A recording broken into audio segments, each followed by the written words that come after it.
Hello students, let us start with our next topic from module 5. The main memory consists of two types, that is read-only memory ROM and random access memory. The main memory is also called semiconductor memory, as it is made up of semiconductor devices. Let us see RAM. That is, reading and writing is possible in RAM. Both are accomplished using electrical signals. RAM is volatile, so used only as temporary storage. Volatile എന്ന് പറഞ്ഞു കഴിഞ്ഞാൽ, that is the power off ആക്കി കഴിഞ്ഞാൽ the data will be lost. There are two technologies in RAM, that is static RAM, SRAM, and dynamic RAM, DRAM. Let us see SRAM. The figure shows the static RAM cell. Here we have two cross-coupled inverters which are cross-connected to implement a basic flip-flop. അപ്പോൾ ഇവിടെ നമുക്കൊരു രണ്ട് inverters കാണാം. അവിടെ അത് എങ്ങനെയാണെന്ന് വെച്ചാൽ, നമുക്കിപ്പം അതിൻ്റെ ഇപ്പം നോട്ട് ഗേറ്റ് ആണ്, അതായത് രണ്ട് നോട്ട് ഗേറ്റ് ആണ് അല്ലേ. അപ്പോൾ ഇവിടെ ഫസ്റ്റ് നോട്ട് ഗേറ്റിൻ്റെ അവിടെ നമ്മൾ 1 കൊടുക്കുകയാണെങ്കിൽ, അതായത് 1 ആണ് ഇൻപുട്ട് കൊടുക്കുന്നതെങ്കിൽ, അപ്പോൾ അതിൻ്റെ ഔട്ട്പുട്ട് 0 ആയിരിക്കും അല്ലേ. ഇനി ആ 0 വീണ്ടും നമ്മൾ കൊടുക്കുകയാണെങ്കിൽ, അതായത് അടുത്ത നോട്ട് ഗേറ്റിൻ്റെ ഇൻപുട്ട് കൊടുക്കുകയാണെങ്കിൽ അതിൻ്റെ ഔട്ട്പുട്ട് 1 ആയിരിക്കും. അപ്പോഴതിൻ്റെ മീനിങ് എന്ന് പറഞ്ഞാൽ, നമുക്ക് എപ്പോഴും ആ 1 and 0 എന്തായാലും അവിടെ ലാച്ച് ചെയ്തിട്ട് ഉണ്ടാവും. സോ ആ ഒരു കോൺസെപ്റ്റാണ്, അതായത് ഒരു ഡേറ്റ എന്തായാലും അവിടെ ലാച്ച് ചെയ്തിട്ടുണ്ടാവും. അപ്പം നമുക്കിവിടെ the cell is connected to one word line and two bit lines by transistors T1 and T2. അതായത് നമുക്കിവിടെ ഒരു വേർഡ് ലൈന് ആണ് കണക്ട് ചെയ്തിരിക്കുന്നത്, അതായത് ഒരു വേർഡ് ലൈന് സെല്ല് കണക്ട് ചെയ്തിട്ടുണ്ട്, ആൻഡ് 2 ബിറ്റ് ലൈൻസ്. ഈ ബിറ്റ് ലൈൻസ് പറഞ്ഞാൽ ഒന്ന് ബിറ്റ് ലൈൻ ആയിരിക്കും B, ആൻഡ് അതിൻ്റെ once compliment, that is B'. Okay, now the transistors act as switch that can be opened or closed under the control of the word line. അതായത് ഇവിടെ രണ്ട് transistors ഉണ്ടല്ലോ, T1 and T2, അത് switch ആയിട്ടാണ് act ചെയ്യുന്നത്. അപ്പോൾ അത് open അല്ലെങ്കിൽ ക്ലോസ് ചെയ്യുന്നത് depends on the word line. Now when the word line is at ground level, the transistors are turned off and the latch retains its state. അതായത് word line ground level ആണെങ്കിൽ, അതായത് 0 ആണെങ്കിൽ, അവിടെ word ലൈനിൽ 0 ആണെങ്കിൽ അല്ലെങ്കിൽ ground ആണെങ്കിൽ, the transistors T1 T2 രണ്ടും ഓഫായിരിക്കും. ഓക്കെ, അപ്പം ലാച്ച് ഇപ്പം ഏത് സ്റ്റേറ്റ് ആണോ അത് ആ സ്റ്റേറ്റിൽ തന്നെ ഉണ്ടാവും. ഫോർ എക്സാമ്പിൾ, ഇപ്പം let us assume that the cell is in state 1. Okay, അപ്പോൾ അവിടെ എങ്ങനെയാണെന്ന് വെച്ചാൽ, സെല്ല് സ്റ്റേറ്റ് 1-ലാണെങ്കിൽ this state is maintained as long as the signal on the word line is at ground. അപ്പം സെൽ 1 ആണെങ്കിൽ അതിൽ ഇപ്പോൾ ഗ്രൗണ്ട് ലെവലിലാണ് വേർഡ് ലൈൻ എങ്കിൽ ആ സമയത്ത് ആ സെല്ല് അതിൻ്റെ സ്റ്റേറ്റ് 1 തന്നെ ആയിരിക്കും. Okay, now when the word line is asserted, അതായത് എപ്പോഴാണോ വേർഡ് ലൈനിൽ നമ്മൾ ഒരു 1 കൊടുക്കുന്ന അല്ലെങ്കിൽ ഹൈ കൊടുക്കുന്ന വാല്യൂ, അപ്പോഴെന്താണ് രണ്ട് transistors, that is NMOS transistors ആണ് ഇവിടെ ഉള്ളത്, that is T1 and T2. അപ്പോൾ NMOS ട്രാൻസിസ്റ്റേഴ്സ് എന്താവും, ടേൺ ഓൺ ആവും. ഓക്കെ, അപ്പോൾ ഈ ടേൺ ഓൺ ആയിക്കഴിഞ്ഞാൽ the data values are transferred to or from the bit lines. അപ്പോൾ ഈ രണ്ട് ട്രാൻസിസ്റ്റേഴ്സ് ഓൺ ആവും, ദാറ്റ് ഈസ് നമുക്ക് ഇവിടെ ഹൈ കൊടുത്തു കഴിഞ്ഞാൽ ഗേറ്റിലേക്കാണ് ഹൈ കൊടുക്കുന്നത് അല്ലേ, രണ്ട് NMOS ട്രാൻസിസ്റ്റേഴ്സ്. അപ്പോഴെന്തായി, രണ്ട് ട്രാൻസിസ്റ്റേഴ്സ് ഓൺ ആവും. അപ്പോൾ രണ്ടും ഓൺ ആവുന്ന സമയത്ത് എന്താണോ വാല്യൂസ് ഉള്ളത് ഇപ്പം ബിറ്റ് ലൈനിൽ, ആ വാല്യൂസ് റീഡ് അല്ലെങ്കിൽ റൈറ്റ് ചെയ്യാൻ പറ്റും. നമുക്കിപ്പോൾ നോക്കാം എങ്ങനെയാണ് റീഡ് ഓപ്പറേഷൻ. SRAM സെല്ലിൽ റീഡ് ഓപ്പറേഷൻ എങ്ങനെയാണ്? In order to read the state of the SRAM cell, the word line is activated to close the switches T1 and T2. Okay, അപ്പം ഇപ്പോൾ റീഡ് ചെയ്യണമെന്ന് വിചാരിക്കുക. അപ്പോൾ എന്തായി, വേർഡ് ലൈനിൽ നമ്മളൊരു അതായത് ഹൈ വാല്യൂ കൊടുത്തു. അപ്പം അത് ആക്ടിവേറ്റ് ആയി. അപ്പോഴെന്തായി, രണ്ട് ട്രാൻസിസ്റ്റേഴ്സും ക്ലോസ് ആയി. റൈറ്റ്, രണ്ട് ട്രാൻസിസ്റ്റേഴ്സ് ഓൺ ആയി. ദാറ്റ് മീൻസ് സ്വിച്ച് ക്ലോസ് ആയി. അപ്പോൾ if the cell is in state 1, then the signal on the bit line B is high and signal on the bit line B dash is low. അപ്പോഴെന്താ, ഇപ്പോൾ ആ state cell 1 സ്റ്റേറ്റിലാണെങ്കിൽ ഇനിയിപ്പം bit ലൈനിൽ വരുന്ന value എന്ന് പറയുന്നത് എന്താ, ഹൈ ആയിരിക്കും. Okay, അപ്പോഴവിടുന്ന് അത് ആ വാല്യൂ റീഡ് ചെയ്യാൻ പറ്റും. മനസ്സിലായില്ലേ? അതായത് റീഡ് ഓപ്പറേഷൻ ആണല്ലോ. അപ്പോൾ അത് വേർഡ് ലൈൻ ആക്ടിവേറ്റ് ചെയ്യും. അപ്പോൾ ട്രാൻസിസ്റ്റർ T1 T2 ഓൺ ആവും. അപ്പം സ്വിച്ച് ക്ലോസ് ആയി. ആൻഡ് ബി എന്ന ലൈനിൽ അപ്പോഴ ഹൈ ആയിരിക്കും ആൻഡ് ബി ഡാഷിൽ ലോ. അപ്പം ബിയിൽ ഹൈ ആണെങ്കിൽ എന്തായാലും ബി ഡാഷിൽ ലോ ആയിരിക്കും, കാരണം അത് വൺസ് കോംപ്ലിമെൻ്റ് ആണ്. അപ്പോഴെന്തായി, അത് റീഡ് ചെയ്യാൻ പറ്റും. അപ്പോൾ ബി എന്ന് അവിടുന്ന് വാല്യൂ റീഡ് ചെയ്തു. Okay, and the opposite is true if the cell is in state 0. That means cell state 0-ലാണെങ്കിൽ ബിയിൽ 0-ഉം അതുപോലെ ബി ഡാഷിൽ 1-ഉം ആയിരിക്കും. അങ്ങനെ. Okay, and B and B dash are complements of each other. So sense or write circuits at the bottom monitor the state of B and B dash. അതായത് ഇവിടെ സെൻസ് ഓർ റൈറ്റ് സർക്യൂട്ട്സ് ഉണ്ട്. Okay, അത് നമ്മൾ പിന്നെ ഇവിടെ ഈ ഫിഗറിൽ കാണിക്കുന്നില്ല, പക്ഷെ അതവിടെ ഉണ്ട്. So that is it will monitor, അതായത് ബിയും ബി ഡാഷിൻ്റെ വാല്യൂസ് അത് മോണിറ്റർ ചെയ്യും.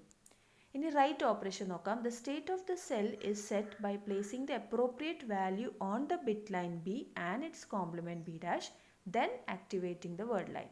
അതായത് ഇവിടെ റൈറ്റിൽ എന്താണ് ചെയ്യുന്നത്, ഏത് വാല്യൂ ആണോ റൈറ്റ് ചെയ്യേണ്ടത് ആ വാല്യൂ ബി എന്ന് ആ ബിറ്റ് ലൈനിലേക്ക് പ്ലേസ് ചെയ്യും ആൻഡ് ബി ഡാഷിലേക്കും പ്ലേസ് ചെയ്യും. എന്നിട്ട് അതിന് ശേഷമാണ് വേർഡ് ലൈൻ ആക്ടിവേറ്റ് ചെയ്യുന്നത്. So this forces the cell into the corresponding state. അപ്പോൾ ആ സമയത്ത് ആ സ്റ്റേറ്റിലേക്ക് അത് വന്നോളും, അല്ലെങ്കിൽ അതായത് റൈറ്റ് ആണ്. അപ്പം എന്താണ്, അതിലേക്ക് അത് റൈറ്റ് ആയിക്കോളും. സോ ദാറ്റ് ഇസ് ബിയിൽ എന്താണോ നമ്മൾ കൊടുക്കുന്നത് അത് ആ വാല്യൂ അത് റൈറ്റ് ആയിക്കോളും. And the required signals on the bit lines are generated by the sense or write circuit. അപ്പം സിഗ്നൽസ്, അതായത് ഇപ്പോൾ റൈറ്റ് ഓപ്പറേഷൻ ആണെങ്കിൽ റൈറ്റ് ഇപ്പം R/W ബാർ നമ്മൾ ആദ്യം പറഞ്ഞില്ലേ, അപ്പോൾ അതിൻ്റെ ആ സിഗ്നൽ അവിടെ അത് റൈറ്റ്, അതായത് ലോ ആയിരിക്കും.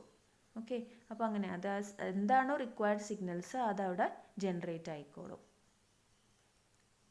ഇനി നമുക്ക് ഇതേ SRAM നമുക്ക് CMOS വെച്ചിട്ട് ഇംപ്ലിമെൻറ്റ് ചെയ്യാൻ പറ്റും. അതായത് CMOS റിയലൈസ് ചെയ്ത്, അതായത് CMOSൽ കുറച്ച് അഡ്വാൻറ്റേജസ് ഉണ്ട്. അതുകൊണ്ട് അത് നമുക്ക് അതും യൂസ് ചെയ്തിട്ട് ഇംപ്ലിമെൻറ്റ് ചെയ്യാം. അപ്പോൾ ഇവിടെ നമ്മൾ നേരത്തെ ഇംപ്ലിമെൻറ്റ് ചെയ്തത് 2 ക്രോസ് കപ്പിൾഡ് ഇൻവെർട്ടർ വെച്ചിട്ടല്ലേ. അപ്പോൾ അതേ ഇത് തന്നെ CMOS ഇൻവെർട്ടർ വെച്ചിട്ട് ചെയ്യാം. അപ്പോൾ ഇവിടെ നമുക്കൊരു 4 ട്രാൻസിസ്റ്റേഴ്സ് വെച്ചിട്ടാണ് ഇംപ്ലിമെൻറ്റ് ചെയ്യുന്നത്. ദ സെയിം സർക്യൂട്ട് നേരത്തെ നമ്മൾ കണ്ട സർക്യൂട്ടിൽ, അതായത് the inverters or the not gate will be replaced by CMOS inverter. അപ്പോൾ ഇവിടെ നമുക്ക് transistor T3, T4, T5, T6, അപ്പോൾ ഈ ട്രാൻസിസ്റ്റേഴ്സ് ആണ് form the inverters in the latch. And the state of the cell is red or written as follows. അപ്പോൾ എങ്ങനെയാണ് അത് ഇതിൻ്റെ വർക്കിംഗ് എന്ന് വെച്ചാൽ, ഇപ്പോൾ in state 1 the voltage at point X is maintained high by having the transistors T3, T6 on while T4, T5 are off. അതായത് ഇപ്പം state 1 ആണെന്ന് വിചാരിക്കുക. അപ്പോഴിവിടെ ഒരു പോയിൻ്റ് എക്സും വൈയും കാണുന്നുണ്ടല്ലോ. അപ്പം പോയിൻ്റ് എക്സ് അപ്പോൾ 1 ആയിരിക്കും, ഹൈ ആയിരിക്കും. ഓക്കെ, സ്റ്റേറ്റ് 1-ൽ. അപ്പോൾ അത് ഹൈ ആകുമ്പോഴെന്തായി, ട്രാൻസിസ്റ്റേഴ്സ് T3-യും T6-ഉം ഓൺ ആവും. അതേപോലെ ട്രാൻസിസ്റ്റർ T4-ഉം T5-ഉം ഓഫ് ആയിരിക്കും. അപ്പോൾ എന്താണ്, ഇപ്പം ബിയും ബി ഡാഷിലും അതിൻ്റെ കറസ്പോണ്ടിങ് വാല്യൂസ് വരും. അപ്പോൾ ബിയിൽ 1 വരും, അതുപോലെ ബി ഡാഷിൽ 0 ആയിരിക്കും. സോ അത് അനുസരിച്ച് അത് റീഡും റൈറ്റും ചെയ്യും. അപ്പം thus T1 and T2 are turned on. That is, if T1 and T2 are turned on, the bit lines B and B dash will have high and low signals respectively. അപ്പോൾ ഇവിടെ അതേപോലെ തന്നെയാണ്. വേർഡ് ലൈനിൽ 1 അതായത് activate ചെയ്ത് കഴിഞ്ഞാൽ transistor T1 T2 on ആവും. ആ സമയത്ത് ബിയും, അതായത് ഇപ്പം T1 T2 ഓൺ ആകുമ്പോൾ ബി ആൻഡ് ബി ഡാഷ് എന്ന് വെച്ചാൽ ഹൈയും ലോ വാല്യൂസും റെസ്പെക്റ്റീവ്ലി ആയിരിക്കും. ഓക്കെ, ഇനി ഇവിടെ നമുക്ക് ഇതിൻ്റെ നോക്കാം. അതായത് power supply voltage is 5 volt in older CMOS SRAM or 3.3 in the new low voltage versions. അപ്പോൾ ആ വോൾട്ടേജ് ആണ്, അതായത് ആദ്യം ഓൾഡർ ഇതാണെങ്കിൽ അവിടെ 5 വോൾട്ട് ആയിരുന്നു, പിന്നെ 3.3 വോൾട്ടാണ് പുതിയ ലോ വോൾട്ടേജ് വേർഷൻസിൽ. ഇനി if the power is interrupted cells contents will be lost. അത് നമുക്കറിയാം. അപ്പോൾ എന്താണ്, when the power is restored the latch will settle into stable state but it will not be same state the cell was in before the interruption. അതായത് power of ആയി കഴിഞ്ഞാൽ എന്തായാലും cell contents lost ആവും. ഇനി അത് restore ചെയ്യും, അതായത് തിരിച്ച് അത് പഴയ വാല്യൂസ് വരും, പക്ഷെ അത് സ്റ്റേബിൾ സ്റ്റേറ്റിൽ തന്നെ സെറ്റിൽ ആവും. ബട്ട് സെയിം സ്റ്റേറ്റ് ആയിരിക്കില്ല, നേരത്തെ ഏത് സ്റ്റേറ്റ് ആയിരുന്നോ പവർ ഓഫ് ആവുമ്പോൾ ആ സ്റ്റേറ്റ് ആയിരിക്കില്ല ലാച്ച് ഉണ്ടാവുക. പിന്നെ major advantage of CMOS RAMs എന്താണ്, very low power consumption because current flows in the cell only when the cell is being accessed. അപ്പോൾ ആ സമയത്ത് മാത്രമേ കറണ്ട് ഫ്ലോ ആവുന്നുള്ളൂ, അതായത് സെൽ ആക്സസ് ചെയ്യുന്ന സമയത്ത് മാത്രമേ കറണ്ട് ഫ്ലോ ഉള്ളൂ. ഇനി static RAMs can be accessed very quickly, അതാണ് അതിൻ്റെ വേറൊരു അഡ്വാൻറ്റേജ് എന്ന് പറയുന്നത്. And SRAMs are used in applications where speed is of critical concern. ഇവിടെ SRAMൽ സ്പീഡ് കൂടുതലാണ് അവിടെ, അപ്പോൾ അതുകൊണ്ട് അത് ആ ആപ്ലിക്കേഷൻസിലാണ് യൂസ് ചെയ്യുന്നത്. ഇനി നമുക്ക് നെക്സ്റ്റ് ടോപ്പിക് നോക്കാം, DRAM. DRAM എങ്ങനെയാണെന്ന് വെച്ചാൽ അതിൻ്റെ പ്രിൻസിപ്പിൾ എന്ന് പറഞ്ഞാൽ DRAM stores a bit as the presence or absence of charge on a capacitor. അപ്പോൾ ഇവിടെ നോക്കാം, ഫിഗർ നോക്കാം നമുക്ക്. ഫിഗറിൽ ഇപ്പോൾ ഒരു എന്താണ്, ഒരു ട്രാൻസിസ്റ്റർ ഉണ്ട്, NMOS ട്രാൻസിസ്റ്റർ ആണ്, and it will be connected that is through the word line and the bit line and a capacitor. So ഇവിടെ bit value is stored on the capacitor. Okay, അപ്പം ഇവിടെ NMOS transistor acts as a switch that either connects or disconnects the capacitor from the bit line. അപ്പോൾ ഇവിടെ ഈ ഒരു transistor എന്തായി, ഇത് switch ആയിട്ടാണ് ആക്ട് ചെയ്യുന്നത്. അത് either കണക്ട് ചെയ്യും, അപ്പം ബിറ്റ് ലൈൻ കപ്പാസിറ്റർ വെച്ച് കണക്ട് ചെയ്യും, ഓക്കെ, ഓൺ ആണെങ്കിൽ. അതുപോലെ തന്നെ ഓഫ് ആണെങ്കിൽ അത് ഡിസ്കണക്ട് ചെയ്യും. ഇനി when the word line is asserted NMOS transistor turns on and the stored bit value transfers to or from the bit line. Okay, so ഇവിടെ നമുക്ക് ആ ഒരു വാല്യൂ വരുന്നുണ്ട്, ദറ്റ് ഈസ്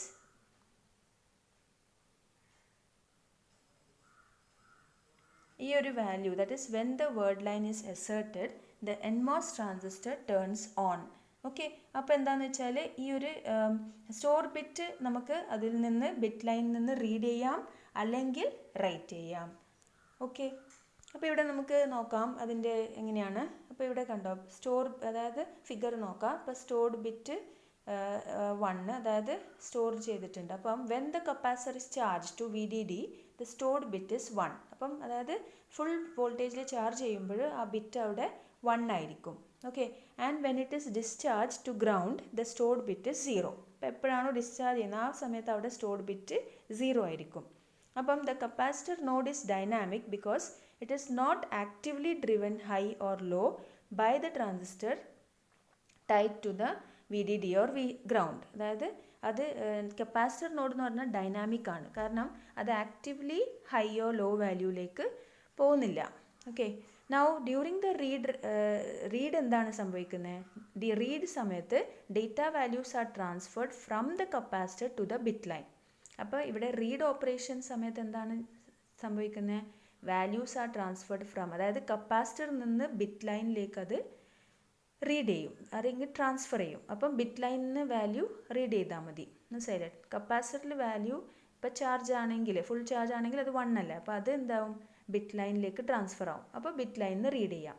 ഇനി റൈറ്റ് ഓപ്പറേഷനിൽ എന്താണ്, data values are transferred from the bit line to the capacitor. അതായത് ഇപ്പോൾ റൈറ്റ് ഓപ്പറേഷനിൽ എങ്ങനെയായിരിക്കും, ഏത് വാല്യൂ ആണ് റൈറ്റ് ചെയ്യേണ്ടത് അത് ബിറ്റ് ലൈനിലായിരിക്കും. ആ ബിറ്റ് ലൈൻ വാല്യൂസ് എന്നിട്ട് കപ്പാസിറ്ററിലേക്ക് ട്രാൻസ്ഫർ ആവും. അപ്പോഴത് റൈറ്റ് ആയി എന്ന് മനസ്സിലാക്കാം. ഓക്കെ, മനസ്സിലായില്ല. അപ്പം കപ്പാസിറ്റർ ഫുള്ളി ചാർജ് ആണെങ്കിൽ ബിറ്റ് 1 ആയിരിക്കും സ്റ്റോർഡ് ബിറ്റ് 1 ആയിട്ട് എടുക്കുക. അപ്പം അതുപോലെ തന്നെ കപ്പാസിറ്റർ ഡിസ്ചാർജ് ആണെങ്കിൽ ഡിസ്ചാർജ് ടു ഗ്രൗണ്ട് ആണെങ്കിൽ അത് ബിറ്റ്സ് 0 ആയിരിക്കും. നൗ ഇതിൽ എന്താണെന്ന് വെച്ചാൽ reading destroys the bit value stored on the capacitor. അപ്പം ഇപ്പോൾ ഒരു വാല്യൂ അതായത് റീഡ് ചെയ്തു എന്ന് വിചാരിക്കാം DRAM-ന്ന്. അപ്പോൾ എന്തായി ഡിസ്ട്രോയ് ചെയ്യും ആ bit. So the data word must be restored after each read. ഓരോ സമയമായാലും അത് റീറൈറ്റ് ചെയ്യണം. ഓക്കെ, അതാണ് റിസ്റ്റോർ ചെയ്യുന്നത്. So even when DRAM is not read, അതായത് നേരത്തെ പറഞ്ഞത് റീഡ് ചെയ്താൽ ഡിസ്ട്രോയ് ആവും, പക്ഷേ റീഡ് ചെയ്തിട്ടില്ലെങ്കിലും കണ്ടൻസ് മസ്റ്റ് ബി റിഫ്രഷ്ഡ് അല്ലെങ്കിൽ റിസ്റ്റോർഡ്, അതായത് റൈറ്റ് ചെയ്യണം എവറി ഫ്യൂ മില്ലി സെക്കൻഡ്സ്. കാരണം എന്താ, the charge on the capacitor gradually leaks away. അതായത് ഇപ്പോൾ റീഡ് ചെയ്തിട്ടില്ല എന്ന് വിചാരിക്കുക, കുറച്ച് സമയത്തേക്ക് റീഡ് ചെയ്തിട്ടില്ല DRAM, അപ്പോഴെന്തായി ആ ചാർജ് പക്ഷേ അവിടുന്ന് ലീക്ക് ആവുന്നതുകൊണ്ട് വീണ്ടും റിഫ്രഷ് ചെയ്യേണ്ടി വരും അല്ലെങ്കിൽ റീറൈറ്റ് ചെയ്യേണ്ടി വരും. The term dynamic refers to this tendency of the stored charge to leak away. അതാണ് ഡൈനാമിക് എന്ന് പറയുന്നത്. അപ്പോൾ അത് ചാർജ് ലീക്ക് ആവുന്നതുകൊണ്ടാണ്. Even with the power continuously applied, അതായത് പവർ കണ്ടിന്യൂസ്ലി അപ്ലൈ ചെയ്യുന്നുണ്ടെങ്കിലും ആ ഒരു ഇത് ലീക്കാവും. ഇനി നമുക്ക് ലാസ്റ്റ് ടോപ്പിക്കിലേക്ക് പോകാം. അതായത് ലാസ്റ്റ് അതായത് കമ്പാരിസൺ ആണ്. അപ്പോൾ എപ്പോഴും ചോദിക്കുന്ന ഒരു ക്വസ്റ്റ്യൻ ആണിത്. അതായത് dynamic RAM and static RAM തമ്മിലുള്ള കമ്പാരിസൺ. അപ്പോൾ ഫസ്റ്റ് പോയിന്റ് എന്താണ്, bits stored as charge in capacitors. അതാണ് DRAM-ൽ ബിറ്റ്സ് ചാർജ് ആയിട്ടാണ് സ്റ്റോർ ചെയ്യുന്നത്. ഇവിടെ എങ്ങനെയാണ്, bits stored as on off switch ആയിട്ടാണ് അത് സ്റ്റോർ ചെയ്യുന്നത്. SRAM-ൽ now charges will leak in DRAM whereas no charges to leak in SRAM. Needs refreshing even when power on ആണെങ്കിലും റിഫ്രഷിങ് വേണ്ടി വരും. പക്ഷേ ഇവിടെ no refreshing is needed. Simple construction ആണ് DRAM-ൽ. ഇവിടെ മോർ കോംപ്ലെക്സ് കൺസ്ട്രക്ഷൻ ആണ്. Smaller per bit, larger per bit. Okay, then അതായത് സ്മോളർ പെർ ബിറ്റ് എന്ന് പറയുമ്പോൾ അതിൻ്റെ ഇതാണ് ഡെൻസിറ്റി അല്ലെങ്കിൽ സൈസാണ് പറയുന്നത്. Then we have the less expensive ആണ് DRAM whereas മോർ എക്സ്പെൻസീവ് ആണ് SRAM. Then need the refresh circuits DRAM-ൽ whereas SRAM-ൽ എന്താണ് റിഫ്രഷ് സർക്യൂട്ട്സ് വേണ്ട. ദെൻ സ്ലോവർ ആണ് DRAM whereas faster ആണ് SRAM. ദെൻ using DRAM we can implement main memory. Main memory is implemented using DRAM whereas cache memory is implemented using SRAM. ഇവിടെ DRAM എന്ന് പറഞ്ഞാൽ എസെൻഷ്യലി അനലോഗ് ആണ്. That is level of the charge determines the value. Okay, analog value ആണ്. അപ്പോൾ ഇവിടെ SRAM-ൽ പക്ഷേ ഡിജിറ്റലാണ്, ബിക്കോസ് ഫ്ലിപ്പ് ഫ്ലോപ്സ് യൂസ് ചെയ്യുന്നതുകൊണ്ട് അത് ഡിജിറ്റലാണ്. അപ്പം so we come to the end of this class.